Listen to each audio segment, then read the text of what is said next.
Hola, me llamo Adriana Muñiz, soy odontóloga o dentista y ortodoncista. Tengo un diplomado que me ayuda a tratar el bruxismo en los pacientes que lo padecen.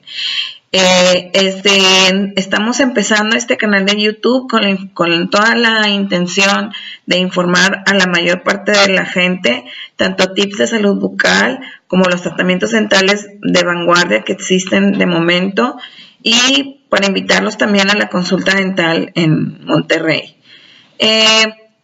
La finalidad principal es que se cree un canal de comunicación entre ustedes y yo, que me escriban dudas de acuerdo a los videos que vaya realizando, que me vayan diciendo qué necesitan.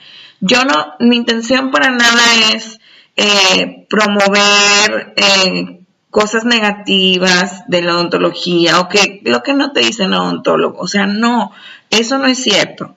Aquí los odontólogos todos estudiamos en una universidad la carrera y tenemos la información suficiente para que a ustedes no les pase nada a sus dientes en caso de que empiecen un tratamiento dental. Hay gente que es tan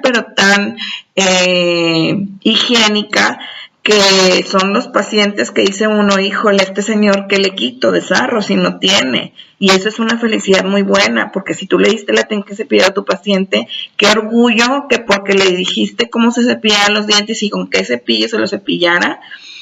Eso es lo más maravilloso para uno como odontólogo en la consulta. Pero bueno, hay pacientes de todo. Hay pacientitos que sufren porque a veces su pH de la saliva está propicio a que se forme sarro, y esos pacientitos son a los que más debemos de consentir, porque ellos deben estar yendo a consulta cada 3 meses o cada 4 meses a retirarles el tártaro de sus dientes. Entonces, de verdad es que este canal está hecho con todo el corazón y con todo el cariño del mundo a mi profesión, la odontología, y para crear un canal entre los pacientes y yo. Espero que esta nueva aventura en que me embarco me acompañes tú como un espectador, y pues a darle.